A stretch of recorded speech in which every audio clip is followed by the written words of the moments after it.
Hey Fruit Faces, KlaireeBerry here, and it is veggie time.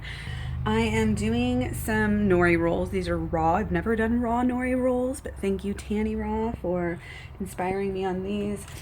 And I have my beets out.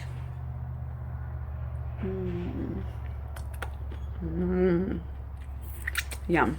And I have all of these carrots. It's getting to be about 3 or so weeks since I've been to the store and I didn't buy these. This is probably months since I bought these. So as you can see, a lot of these have little hairs on them. So I wanted to show you guys my special method that I just made up for, I just want to eat this right now, for zoodling. Now, as you may know, I use the zoodler like Tanny Raw does as well. I agree that this is the easiest. This just works so well, I would never want to use anything else. This is really fast. This is Precision Kitchenware. I'm not even sure where I got this. I think I got it online. It's really good. It's got the peeler on one side and then it's got the julienner on the other side. As you can see, it gets stuck a little bit, but not too much. Now let me show you what I'm doing with this. As you can see, got my setup here. Making a mess as usual. And so I would do all of these and then move on, but I'm like really hungry, so I gotta eat some.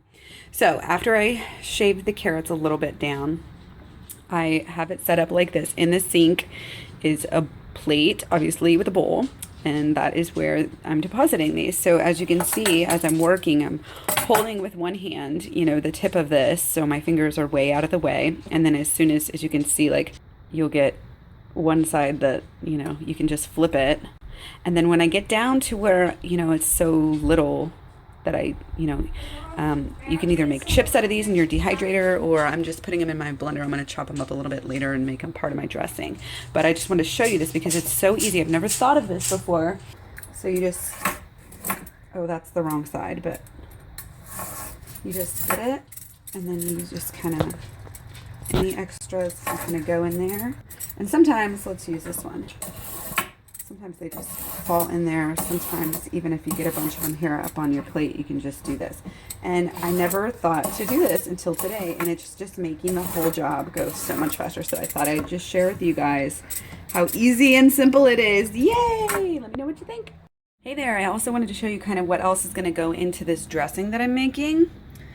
I have obviously thrown some beets in there, and there's the juice of 2 oranges and 1 lime.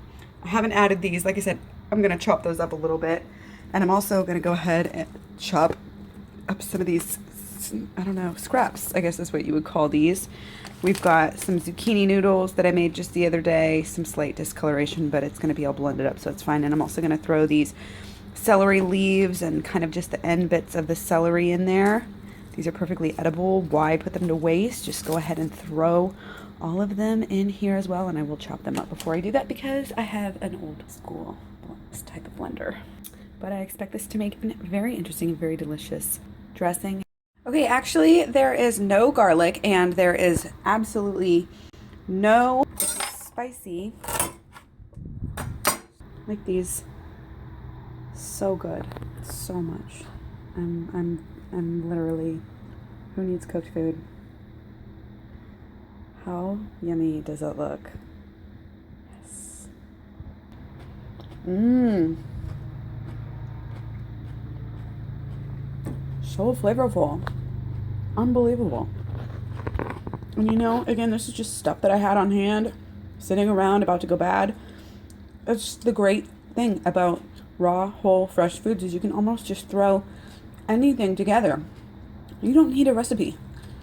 I mean, as long as you have something sour, something salty and sweet, it'll come together. Hey guys, so I have recently decided that I'm going to the zoo. And I know, vegans don't go to the zoo, but I have a free pass. So I'm not paying for it.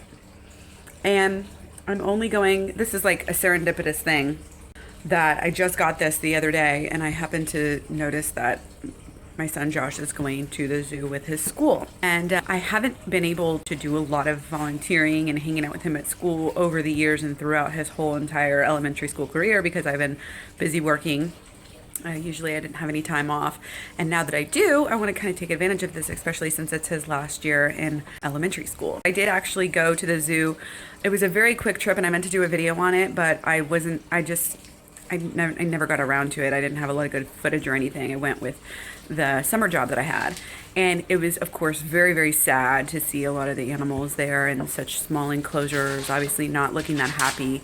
And then the other part about it, which again, I will do a video this time on it, is that every single other little habitat or whatever you go to, it talks about how they are basically endangered or threatened because of habitat loss. And it talks about all these causes to habitat loss, but it doesn't tell anybody that the main cause of habitat destruction is animal agriculture. And I think that is something that needs to be brought up. You know, so of course I'll be able to talk to Josh about that and his friends, whatever little group that I'm with, and, you know, get some footage and kind of show, you know, make a good video on this and show that this is a problem. And again, I would never pay the zoo any money. I really wouldn't. And I'll be sure and put that in my video. Even until after becoming vegan, I wasn't sure upon my stance on this. But again, that's why I'm doing this, to help other vegans kind of realize, and other people in general just kind of realize what it is about the zoo and how really they're not educating anyone. If they were educating people, they'd be telling us to eat less meat, because, you know, that is what's causing the main destruction of a lot of these habitats. It's not just us building, you know, roads and houses. A lot of it is we're actually cutting it down for the food that we eat. And yes, some fields, some forests are cut down for other types of food as well, but much less. So anyway, just want to let you guys know I'm being a non-vegan again and going to the damn zoo. Hope you guys will forgive me.